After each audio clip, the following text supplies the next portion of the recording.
What's up guys, Houndish here, and today we're jumping in with a few little bits of Destiny 2 news and discussion inside of this video. So we do have a quick update on the Ascendant Lens for the Festival of the Lost, as well of course as the cipher decoders, which are incredibly elusive, but otherwise we get teasers for more content reveals, and a new Edge article went live with some conversation about Beyond Light, so we have a couple of little previews in there, as well as interview segments with teasers for raid mods. The Vault of Glass, confirmed very much to be part of the Year 4 story. It's not especially spoiler-heavy stuff, but we do get a better look at some NPCs and things like that with the artwork as well. And so guys, if you do enjoy the conversation today, feel free to drop us a rating down below. But otherwise, let's get into it. And so we should speak about the Ascendant Lens, an item we'd speculated about a little bit before Festival went live. And it turns out that collecting 45 cipher decoders will actually unlock the lens via the spider, who'll have a prompt once you've got 45 of them unlocked. But currently, nobody who's acquired the lens has figured out what we can do with it. It can be dismantled, but not consumed in any other way. And of course, it references a lens from the Dreaming City that can help us see into the Ascendant realms, but nothing's been found just yet.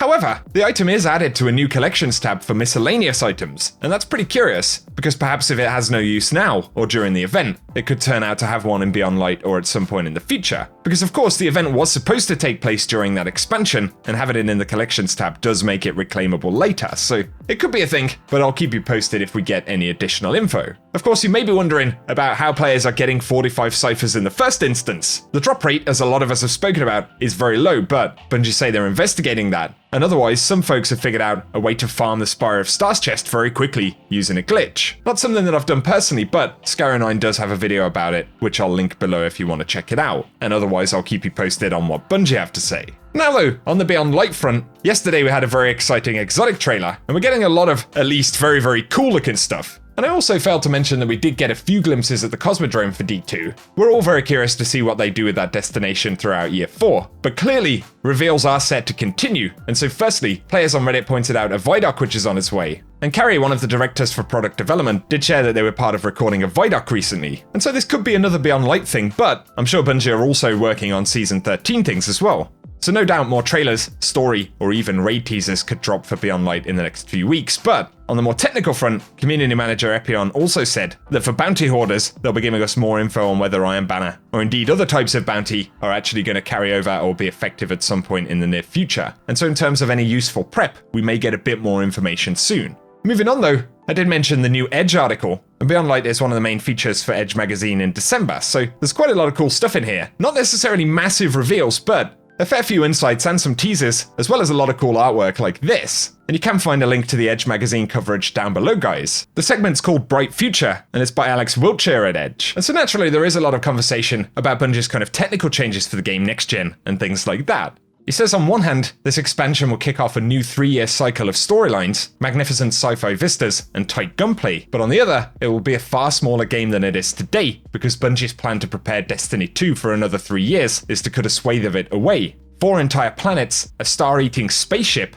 and a farm, as well as all of the activities that took place in them. And when you summarize it like this, it's definitely a lot of content, right? 3 narrative campaigns, 5 raids, 7 strikes, quests for guns, multiplayer maps, and 4 weapon forges. I also forget that the farm is going to be taken out of the game, so maybe we should say goodbye to our least visited social hub in Destiny. But they go on to say, Beyond Light will also add old content, bringing back the Cosmodrome, an expanse of old Russia littered with artifacts of humanity's ancient push into space that was the set for the opening of the first Destiny. And, alongside a new raid, Beyond Light will also reopen the Vault of Glass, the puzzle box of ingenious and demanding team-based mechanics, which introduced Destiny's take on MMO raids. Luke Smith added to that, saying that obviously the content vault has to be very good, and so Vault of Glass naturally, being one of the prized possessions, was something they were keen to bring back early on. Bit of a tease here though, Vault of Glass shows that treasured things won't disappear forever, and its reappearance will be cool, because it'll be led by a storyline, not simply turning up from out of the blue.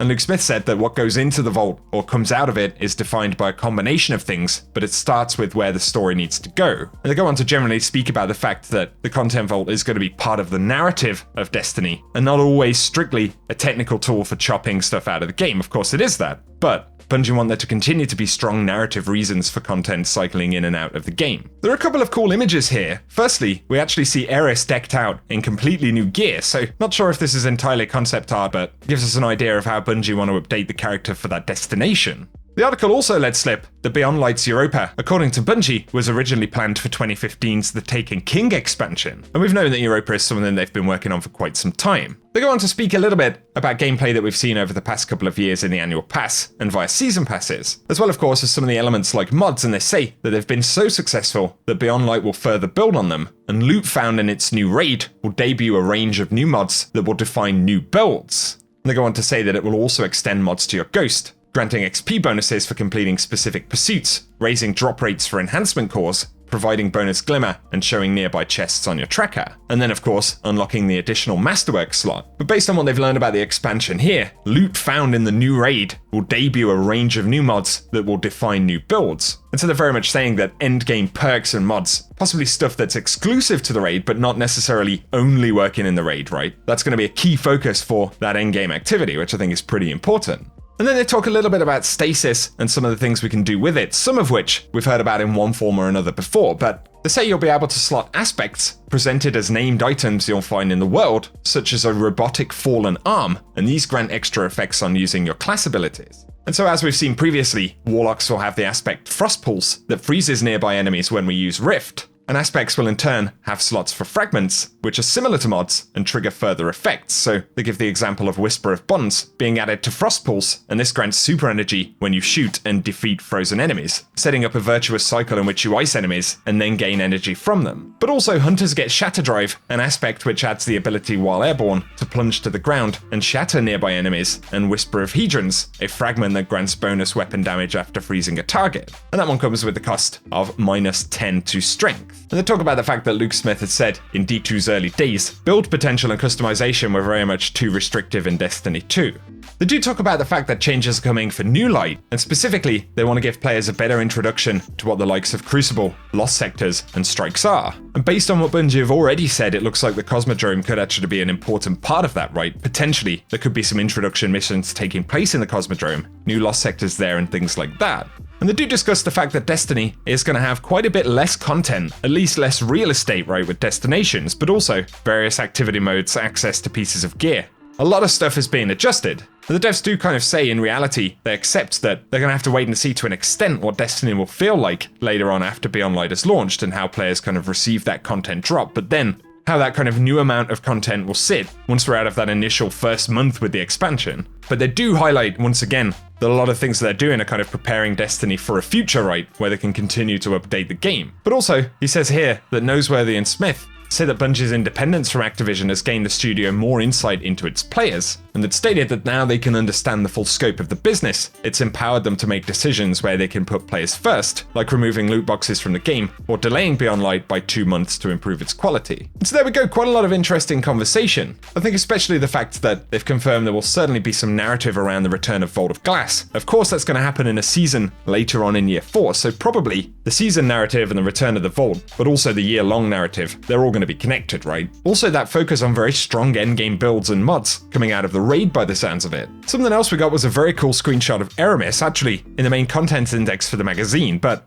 we can see that Aramis's armor is very kind of regal looking, actually a lot shinier than what I expected to be there. Certainly some pretty cool armor, but also we have additional concepts right here. We can see a frozen bunker on the moon with what appears to be a crashed or destroyed ship, or some huge structure at least. And this image here, among the ice sheets of the Vex structures at the Asterion Abyss, an area to the south simply called Beyond, where a pyramid of the darkness is visible, and the Deepstone Crypt, a place of significance to the Exo. It's safe to say that Europa is going to be a very exciting one to explore, but also what our final piece is right here for the main Europa armors, so it's cool to get a better look at those. Although, we'll definitely be hunting down some of those crazy exotics Bungie revealed in the trailer yesterday. However, for now guys, those were the kind of key interesting points from the article, but if you're interested in the conversation about Destiny 2, I think it's definitely worth giving a read, and I'll drop some links below for where you can check it out. It is the December edition, but it drops a little bit ahead of time for subscribers. And otherwise, as we get more juicy details in the TWAB, potential trailers, and reveals over the next few weeks, I will keep you posted.